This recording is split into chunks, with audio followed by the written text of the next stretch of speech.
വചനാമൃതം തയ്യാറാക്കി അവതരിപ്പിക്കുന്നത് പി.കെ. സുകുമാരൻ. അറിവിൻ്റെ ലോകത്താണ് ഇന്ന് മനുഷ്യൻ ജീവിക്കുന്നത്. അറിവും ബുദ്ധിശക്തിയുമാണ് ഇന്നത്തെ മനുഷ്യൻ്റെ മുഖമുദ്ര. അതാണ് അവൻ്റെ അടിസ്ഥാന യോഗ്യതയും. ജ്ഞാനനിഷ്ഠമായ അടിസ്ഥാന യോഗ്യത അറിവാണ്. ഇതിൻ്റെ തോത് ഓരോ വ്യക്തിയിലും ഏറ്റക്കുറച്ചിലൂടെ നിലനിൽക്കുന്നു. അറിവിനോടൊപ്പം കർമ്മകുശലതയും ചേരുമ്പോഴാണ് വ്യക്തിത്വ വികാസം പൂർണ്ണത പ്രാപിക്കുന്നത്. ഒരാളെ കർമ്മകുശലനാക്കുന്ന ശക്തി ആത്മവിശ്വാസമാണ്. ആത്മവിശ്വാസമാകട്ടെ നിരന്തരമായ കർമ്മകുശലതയുടെ ഉൽപ്പന്നവുമാണ്. ഇന്നത്തെ കുട്ടികൾക്ക് അറിവും കാര്യക്ഷമതയും ഉണ്ടെങ്കിലും ആത്മവിശ്വാസക്കുറവ് ഒരു വലിയ പ്രശ്നമാണ്. മഹാഭാരതത്തിലെ സ്ഥിരപരിശ്രമിയായ ഏകലവ്യകുമാരൻ്റെ കഠിനമായ ആയോധന പരിശ്രമവും അതിൻ്റെ ഫലസിദ്ധിയും പുരാണപ്രസിദ്ധമാണ്. എന്നാൽ ഇന്ന് പരപ്രേരണയില്ലാതെ സ്വന്തമായി കാര്യങ്ങൾ നേടാനും സ്വന്തം വ്യക്തിത്വ വികാസത്തിലൂടെ വിജയിക്കാനും സാധിക്കുന്ന യുവാക്കളുടെ എണ്ണം പരിമിതമാണ്. പിറന്നു വീണ മാത്രയിൽ ഉദിച്ചുയരുന്ന സൂര്യകോളത്തെ കണ്ട് പഴമാണെന്ന് കരുതി എത്തിപ്പിടിക്കാൻ ശ്രമിച്ച ഹനുമാൻ സീതാന്വേഷണ സമയത്ത് മറ്റു കുരങ്ങന്മാരുടെ കൂടെ ദുഃഖിച്ചിരിക്കുന്നത് നാം കാണുന്നു.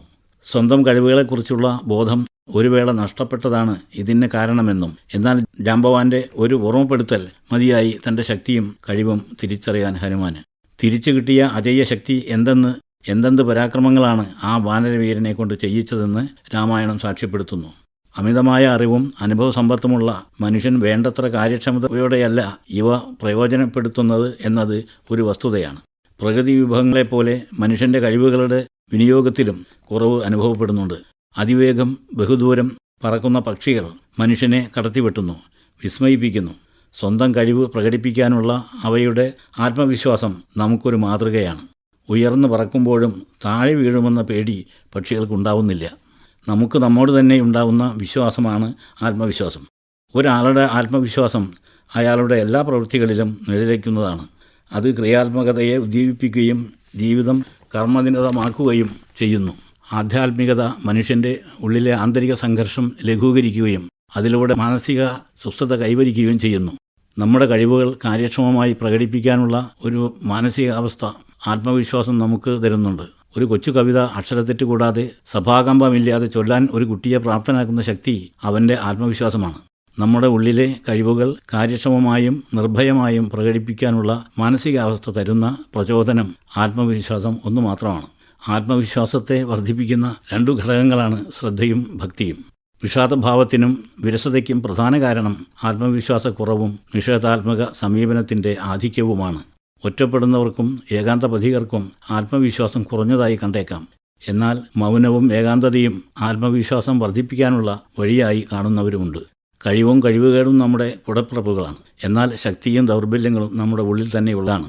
അവയെക്കുറിച്ചുള്ള ശരിയായ ബോധം നമുക്കുണ്ടാവണം. നാം ചെയ്യുന്ന കർമ്മത്തിൻ്റെ ഗുണനിലവാരത്തിലായിരിക്കണം നമ്മുടെ ശ്രദ്ധ, അല്ലാതെ ഫലസിദ്ധിയിലായിരിക്കരുത്. ഭഗവത്ഗീതയിൽ ഭഗവാൻ നൽകുന്ന ഉപദേശത്തിൻ്റെ കാതലായ വശം ഇതാണ്. കഴിവുകൾ മുഴുവനും പ്രയോഗിച്ച് അർപ്പണബോധത്തോടെ ചെയ്യുന്ന ഒരു കർമ്മം നിഷ്കാമകർമ്മമായിരിക്കണം. അതിലെ തെറ്റും ശരിയും ഫലസിദ്ധിയും ആ പ്രവൃത്തിയെ സ്വാധീനിക്കരുത്. കാര്യക്ഷമത കൂട്ടാനും ആത്മവിശ്വാസം വർദ്ധിപ്പിക്കാനും ആത്മസംയമനം അത്യാവശ്യമാണ്. എടുത്തുചാട്ടം നല്ലതല്ല. കൃത്യമായ ലക്ഷ്യത്തിലേക്കുള്ള സശ്രദ്ധവും സസൂക്ഷ്മവുമായ പ്രവർത്തനമാണ് ആവശ്യം. പയ്യെ തിന്നാൽ പനയും തിന്നാം എന്ന പഴഞ്ചൊല്ല് ഇവിടെ സംഗതമാണ്. എടുത്തുചാടി മുമ്പേ ഓടിയ മുയലിനേക്കാൾ മുമ്പിലെത്തിയത് ഇഴഞ്ഞു നീങ്ങിയ ആമയാണെന്ന കഥ അർത്ഥവത്താണ്. സ്ത്രീ സഹജമായ ക്ഷമയും സഹനശീലവും ആത്മവിശ്വാസം വർദ്ധിപ്പിക്കാൻ സഹായിക്കുന്നതാണ്. മനുഷ്യരുടെ ക്രൂരതകളും പീഡനങ്ങളും സഹിക്കുന്ന അഥവാ ക്ഷമിക്കുന്ന മാതാവായ ഭൂമിദേവിയായിരിക്കണം നമുക്ക് മാതൃക. പി.കെ. സുകുമാരൻ തയ്യാറാക്കി അവതരിപ്പിച്ച വചനാമൃതമാണ് ഇതുവരെ കേട്ടത്.